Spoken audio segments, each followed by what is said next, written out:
The Rambam writes in the Laws of Tshuva that every Jew could be as great as Moshe Rabbeinu. Moshe Rabbeinu was the greatest Jew ever walked the face of the earth. The dimension of his soul was the equivalent of the entire Jewish people. And despite this reality, Rambam writes that every Jew could be as great as Moshe Rabbeinu. What does it mean? Why was Moshe Rabbeinu so great? Because he had a soul which had to be developed, and had to be perfected, and had to be advanced. A person could only accomplish only if it's within his means of accomplishment. Something beyond your means you can't accomplish. I offer you a piece of real estate that's worth $5 billion, and you have $10 in your pocket. With all your connections, with all you know, you don't have the ability, the capacity to buy such a piece of real estate. Moshe Rabbeinu, in terms of his level of accomplishment, it was, the word mega is an understatement for what it was. It's because that was within his means, his spiritual endowment, that he's able to achieve that. He achieved his potential. Every one of us, relative to Moshe, we may be infinitesimal, but if we achieve what we're meant to achieve, our achievement value-wise is no less than Moshe Rabbeinu. Every soul that was created initially with a potential, and ultimately it's meant to be able to achieve that level of potential. You're given all the amenities of life, environment, endowments to meet those challenges, but now it's up to the person, which is what we call free choice. Do you take advantage and take the bull by its horns and take hold of the reins and you lead rather than be led? Or no? If you remember, you see pictures of a person, a cowboy, the horses run off and he holds on to the reins. What happens to him? He gets dragged across through the brush, across the fields, and the horses are running. Instead, the person is supposed to control the horses. But if the horses are cut loose, there's no way you're able to control those horses. And you get dragged across, and the person holds on, even for dear life, he's going to be injured very badly. He has to let go. But if you're attached to that horse, it's just a question of time before you can be mutilated due to being overtaken by those horses. So either you control the horse or the horse controls you. That's exactly what life's all about. You meet the challenge. The horse is the physicality of the human being. Every nuance of its behavior is directed by the rider, or the horse controls the rider. That's what it's all about. Every one of us, the soul, when it was created and given to every one of us to assume that level of responsibility, to develop it, we're given the means to be able to fully develop it. So if we fall short and it's not fully developed, it's not because it wasn't within the potential to achieve that, and you were given the means to achieve it. It's only because you chose not to take sufficient initiative to be able to address what that soul is truly in need of. That's the concept.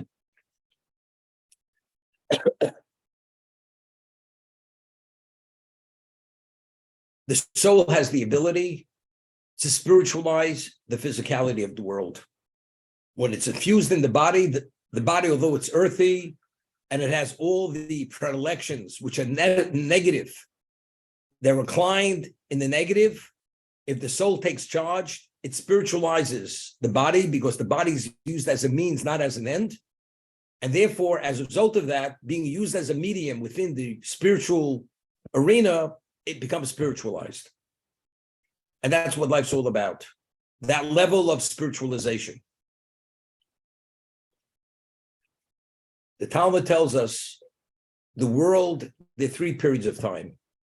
From the time of creation till the end of existence, physical existence, is 6,000 years.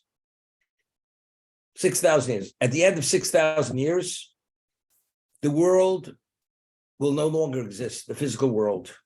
It's not, it'll be destroyed. It exists because God wills its existence. After 6,000 years, God ceases to will its existence as a physical world. What happens in the 7,000th year? The souls that deserve to be resurrected, they will be soul and body.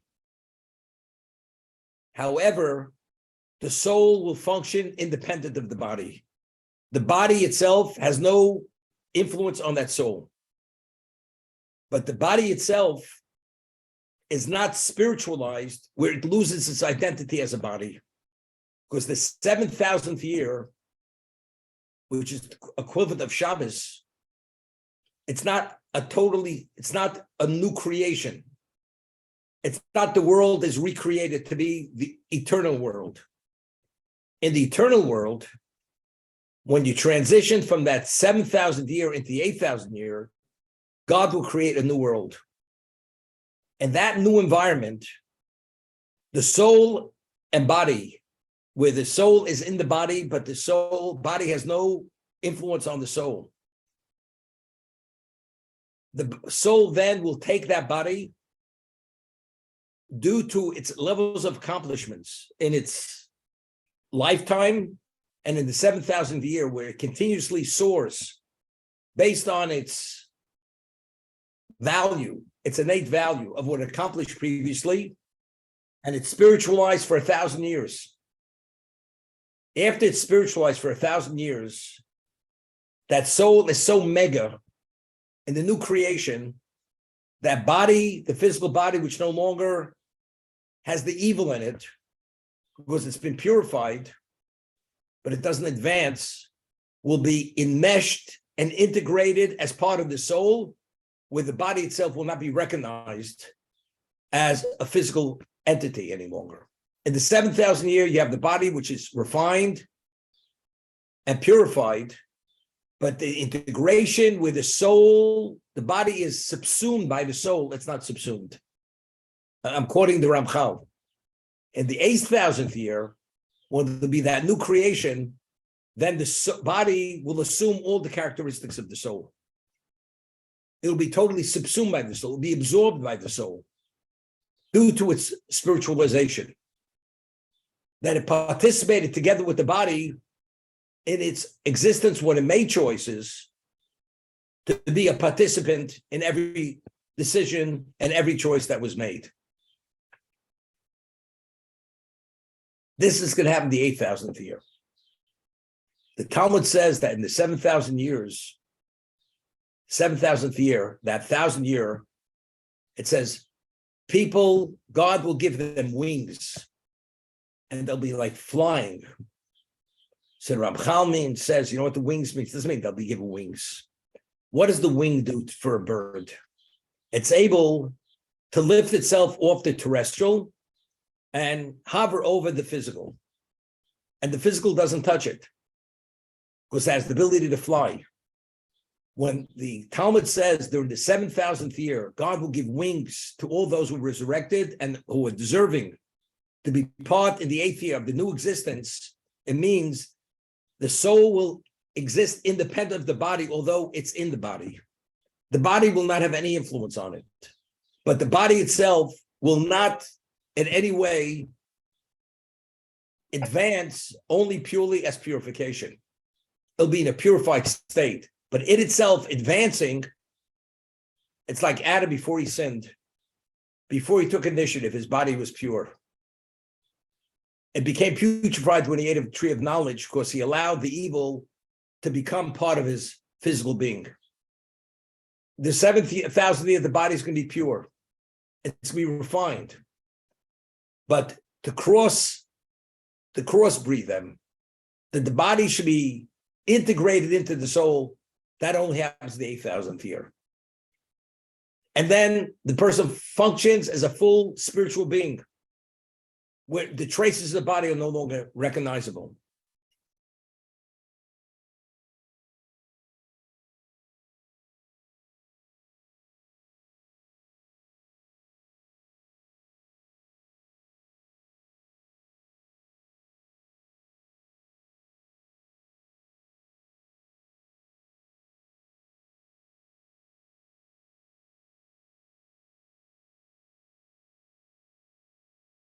We mentioned the 248 positive commandments, which are referred to as mitzvahs aseh, do mitzvos.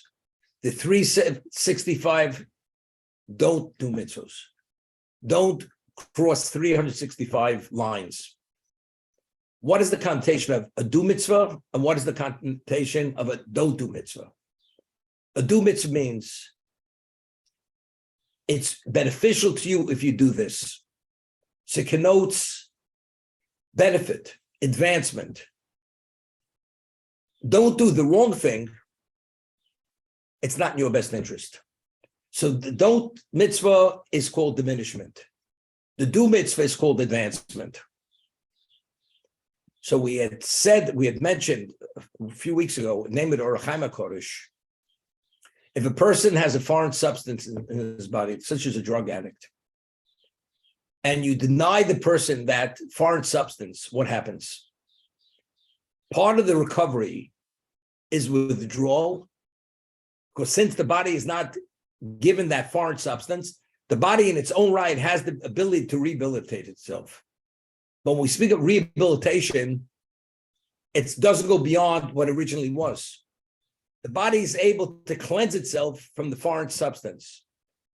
In the words of the Orach Chaim HaKodesh, it's called ti'uv. The putrefaction of the body, by refraining from the negative commandment, the body itself recovers from the putrefaction. So if a person in his lifetime stays away from the negative commandments, he doesn't transgress them, the body being removed from that environment, the body naturally will recover. But the body is not going to advance itself. It can only get back to ground zero. If you want to take off from ground zero and go at soar, that you need the positive commandments. The positive commandments represent illumination. Illumination is spiritual advancement. You put on your tefillin, you study Torah, you have a mezuzah on your doorpost, you have tzitzis on your four-cornered garment, you eat matzah at the Seder, you observe the Shabbos. Those are all positive commandments. These are infusions of spirituality which offer illumination. So not only are you recovering from the putrefaction by not violating, by doing something positive, you're infusing your essence, the soul and the body, as a result being a composite with something positive. I'd once mentioned Ahmed Maral of Prague. It's a very important principle. You know, we speak about mnemonics. If you want to remember something, there's a mnemonic. So what's the mnemonic for the 248 positive commandments? The mnemonic is, it corresponds to the parts of the human body. As the 248 parts to the human body, the 248 positive commandments. And we had mentioned the 248 components to the Jewish soul. So you have this corresponding factor. The positive commandments, the body, and the soul. That's the correlation here.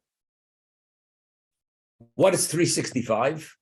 We know that the solar calendar is 365 days. What is the solar calendar based upon? The solar calendar is based on the rotation of the Earth.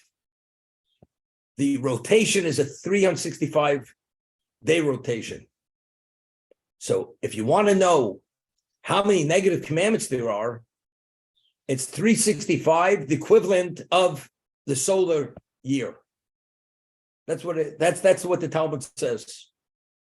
So seemingly it's mnemonic. You want to remember how many negative commandments? It's the same number as the solar year, 365 days. The Maral of Prague explains it much more than that. A negative commandment, if you violate, it's a diminishment. A Jew or any human being is born, there's a certain orderliness to a soul. The soul is whole. It's not damaged. If you want to maintain its order, God says, don't cross line A, line B, or 1 through 365 for a Jew. If you cross any of those lines, you're disrupting the order and the function of the soul. It's a disruption. So when we say it's the equivalent of the 365 days of the solar year, it's not just a mnemonic. Just as the solar year, it's based on the rotation of the Earth. And if the Earth would go off its rotation, what would happen to the Earth? It would be destroyed because you've disrupted the proper order of rotation. Identically, if you go and you violate any one of the 365 commandments, negative commandments, it's a disruption of the order of the soul. So when we speak out order in the ultimate sense regarding existence, it's 365. Identically, the Jew, since he's the equivalent of all existence, what's his order? To maintain the order of his soul. You cannot cross one of those 365 lines. And if you do, the soul is going out of order and it's disrupted, and you're destroying your soul for that reason. The positive commandments, it's called advancement. That's a person's whole. When is the person whole? Fully functional. Fully functional means you're infused. A fully functional human being, well nourished, not lacking. When you do the 248 positive commandments, you're fully infused, fully nourished to be functional. And since the limbs, the parts of the body correspond to the components of the heart, when you use the body as a means, not as an end, the means is to spiritualize it. You spiritualize those components of the soul, which can correspond to every part of the body. Meaning the hand, there's a corresponding factor to a component in the soul. The brain, the eyes, the ears, the speech, whatever it is. And when we utilize them in a positive context, it brings about an infusion and advancement, as the Orach Chaim HaKadosh says. It's an illumination. It's an infusion of something pure and special.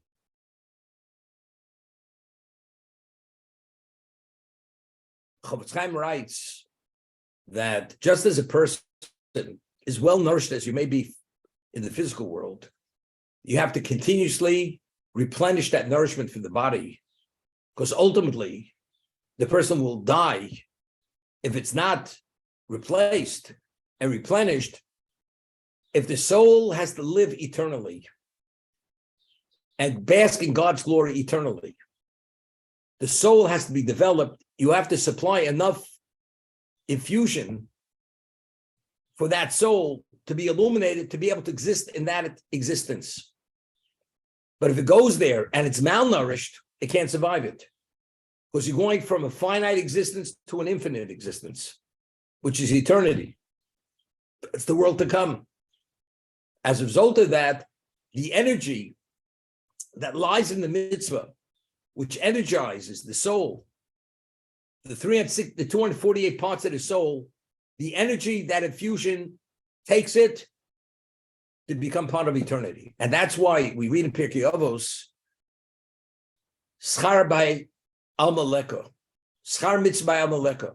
You cannot fathom the reward of a mitzvah, because there's no reward in this world. Because what is the essence of a mitzvah? The essence of a mitzvah is to provide that eternal infusion for the soul to become part of eternity. So how do I reward you in this world, which is finite and earthy, with something which is boundless? Therefore, schar mitzvah al maleko. You cannot be rewarded for a mitzvah in this world. It's exactly because that's the essence of the mitzvah. That's the positive. The positive spiritualizes, illuminates the soul. If you're going to be in an illuminated environment, because you're going to be exposed to a level of God's presence to that degree, you have to have that similar illumination, which that illumination emanates from the spiritualization of the soul through the mitzvah. That's the spiritual component of the mitzvah. That's the understanding. You know, a person, if you're in a dark room and you suddenly go into a light room, what happens to your pupil? Your pupil expands and you get blinded from the light. because you have no relevance. But a person's in a lit room, illuminated room, you want something with slightly more, the eye adjusts more easily. But to go from a dark room into a very well-lit room, actually you get blinded because you have no relevance to that level of light. The soul itself, which has been infused in this existence, with that level of illumination, when you go to the world to come and you're exposed to the ultimate illumination, which is God's presence, as it says, the tzaddikim sit with their crowns on their heads and they bask in the radiance of God. If you have no relevance to radiance, you're consumed. That radiance will consume you and destroy you. But if you're in sync with that radiance, because you yourself share that radiance will cause you to bask in the radiance. That enhances your radiance because you're becoming part of something that you are.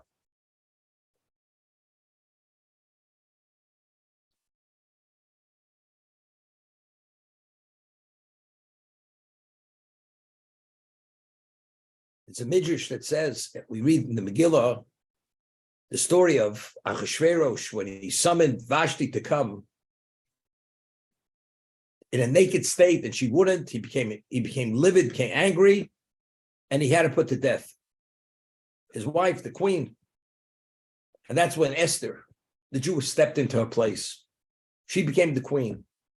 But it says, Kitov, on the day Kitov Levi Melech B'Yayin, when the king's heart was elated because of wine, he was intoxicated. So what are we attributing his elation to? To drinking wine. So the Midrash says, what day was it? It was Shabbos. It was the seventh day of the week. And he was what? He was elated. Kitov Lev Melech Bayayin. His heart was in a good state because of the wine. So the Midrash says, but if not for the wine, he was in a state of melancholy. Because it was Shabbos, he was in a state of melancholy. He was depressed. Why? What is Shabbos? Shabbos is the holiest day of the week, of the year. And it repeats itself every 7 days. It has a semblance of the world to come. It's in terms of its innate spirituality. When the non-Jewish soul is touched by that, it's out of its environment. That environment is a spiritual environment. A non-Jew has no relevance to that environment, has no relevance to that level of illumination. Although physically you can't sense it, you don't see it, but it's just environmental. That's what it does. So how do you overcome that downness, that melancholy, the depression? Therefore, he had to drink himself to a state, to be in a good state, to uplift his spirit. For that reason, the Jew, he rejoices because of the mitzvah, because he's fortunate that he has relevance to that. He has relevance to that relationship. Therefore, he doesn't need kitov leva melch b'yoyim. There's a mitzvah of Oneg Shabbos. We enjoy the Shabbos. We have an expansion of our spirituality on Shabbos. It's referred to as Neshama Yisera. We have an additional spiritual endowment. Our soul expands. So we're in our element. Shabbos is the element of every Jew. Shabbos is not the element of a non-Jew. Because the non-Jew has no relevance to that, to the world to come, which is that relation with God. So Achashverosh, on the seventh day, why was he tov alev? Why did he was uplifted heart? Why did he have an elated heart? Because he drank himself into that state of positive mindset, emotional set. It was due to wine, not to being in that state of being exposed to the level of spirituality, which is God's presence.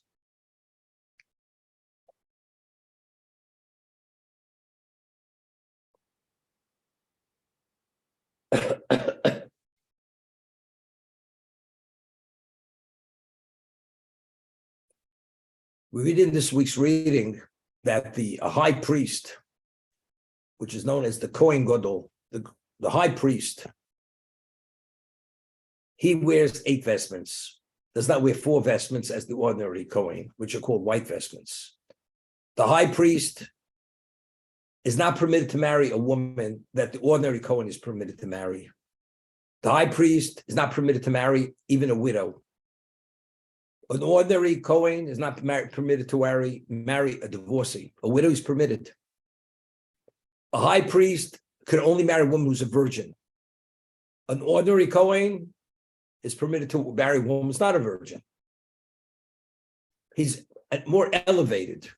The high priest officiates on Yom Kippur to bring atonement to the whole Jewish people.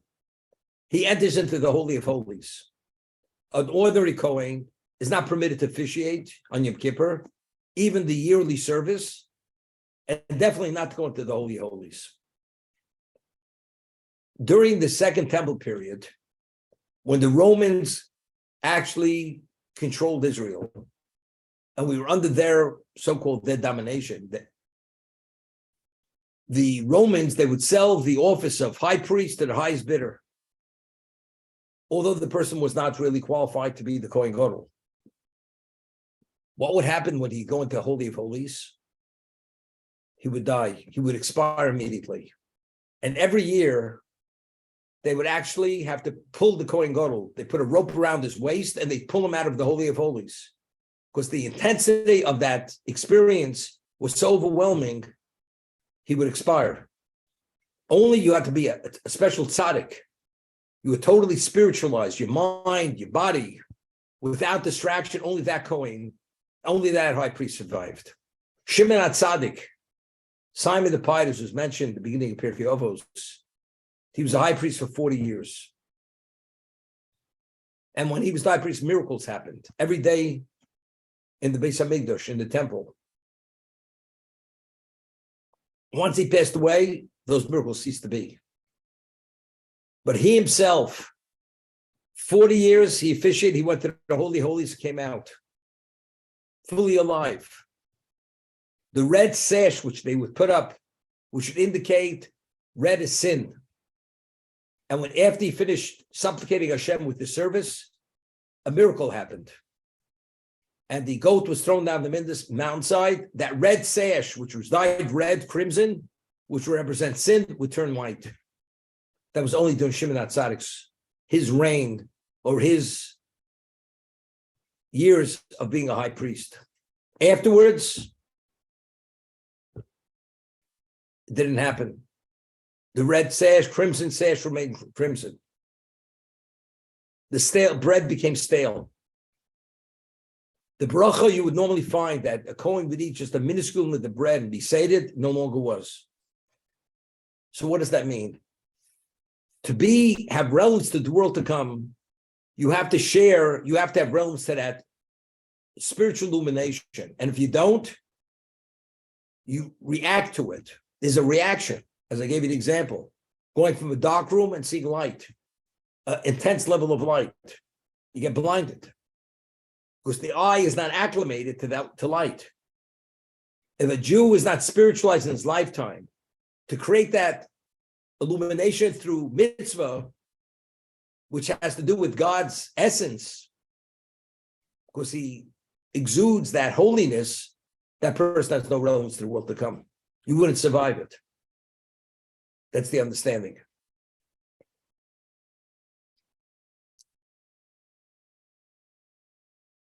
You think of it, Rabbeinu Yonah last week in the commentary on Pirkei Avos writes that the Mishnah tells us if you consider 3 things, you'll never sin. From where you come, where you're going, and before who will you stand to give a reckoning? If you consider these 3 things, you'll never come to the clutches of sin. So Rabbi Yonah explains, as a human being, we do something which is unconscionable. And people find out. You feel disgraced. You can't find a hole to bury yourself in. But you know something? We say time heals. Over time, people begin forgetting. Not that they don't remember the incident, but the effect, the embarrassment ultimately fades out. Why? Because he says that's part of the human condition.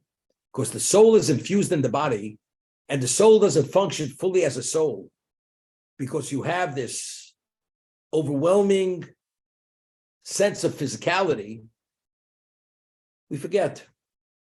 It starts fading. When a person comes to the world to come, and he's going to be judged before the heavenly court, and God is going to give the decision, there's no such thing as forgetting. Whatever shame, whatever that means, you can experience because you failed at that moment, when the verdict is given, that level of shame will never diminish for all eternity. You're going to live because your relationship with God has been compromised to that degree forever. It can never be corrected. Ever be corrected. Because in the person's lifetime, he made decisions and he was not concerned about this. But once the person dies, it's too late. Unless he does what we call estate planning well. And he provides things for after his death to support certain causes. So even after he dies, he has merit accruing to his account. And that's what it's about. But that's the smart person. You do spiritual estate planning. You bequeath money to support a kollel where they study Torah at advanced level or other mitzvahs. You leave money to build mikvos, to rehabilitate the mikvah. So therefore, the mikvah exists because this man gave the money. So every time a woman goes to that mikvah and she conceives a child in purity, that's due to this man giving the money to underwrite the renovations or the rehabilitation of that location. Phenomenal. So that goes even beyond a person's lifetime.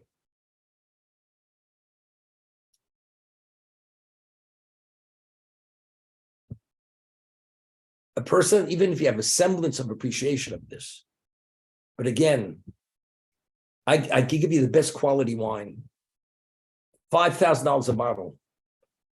If your palate is not used to that kind of wine, you taste it, it tastes like turpentine. You spit it out. But if it really is that quality, it takes time to develop a taste. You have to develop a taste. You have to understand how to develop a taste. But if you develop taste, then you could be appreciative of the quality of that wine. The spirituality of Torah, as a physical being, you engage. You may enjoy the intellectual challenge, but in its innateness, in terms of its true value, that it gives you part of eternity, to be able to be beneficiary of the ultimate, to appreciate that, we're physical beings. Who appreciates that? You know, we appreciate something which is physically pleasurable. That's nothing to do with physical pleasure. But if you study Torah and you do mitzvahs, even with an ulterior motive, you're going through a process which is called the spiritualization process. You're bringing the physicality of our bodies into the equation. Observe the Shabbos. Celebrate the Shabbos. Sing the Shabbos. It's all physical actions. But since it's within the context of a mitzvah, you're being spiritualized. And that orientation of spiritualization gives you an appreciation that you have a sense of the value of what the mitzvah is worth, what the world to come means, why that becomes maybe a priority, hopefully. And if it becomes a priority, you can do more of it. I read in the book on Rav Steinman, this person comes to Rav Steinman, Rav Steinman was a man who was totally divorced from the material of this world. If you ever see pictures of him, he maybe weighed 100 pounds, maybe. He lived a life of intentional, of deprivation. He deprived himself of what? Of any material, unless it was a necessity. And the word deprived is not really a correct word because he didn't feel deprived. So there was this young teenager comes to him and he comes to Rabbi Steinman and says, Rabbi, did you ever eat steak? You ever eat broiled steak? Steinman didn't know what he was talking about. And he said in Hebrew, he says, what do you mean? I don't know what steak is. He says, I'll explain what steak is. It's a certain cut of meat, and when you broil it, it tastes phenomenal. Did you ever taste steak? He says, no, I never tasted steak. He says, When I eat steak, I enjoy it. But yet when I study Torah, I have no pleasure from it. And I know it's supposed to bring me certain levels of satisfaction. What do I do? What do I do? Maybe you could advise me how to create a certain mindset or spiritualization or that I can enjoy it. Because I know innately that's what it is. So why don't I? So Steinman says to him, he says, first I want to explain to you, I never ate steak in my life. Never ate steak. But he says to this young man, he says, if you take honey and put it on a person's tongue, he's going to taste sweetness. Why? Because honey is probably the sweetest element, natural element in existence. Bees honey. Whenever a person eats honey and he tastes bitter, and the doctor's like a little astounded by him. Eat honey, how does it taste bitter? You put that honey on your taste buds, you taste sweet. So the doctor does an examination, oral examination of the person's mouth, and he finds that he has a sore which is infected and giving off a very bad smell. And when he eats the food, it intermingles with the taste, and therefore the honey doesn't taste sweet. So the doctor says, if you want to have full benefit of your taste buds, you have to heal that sore.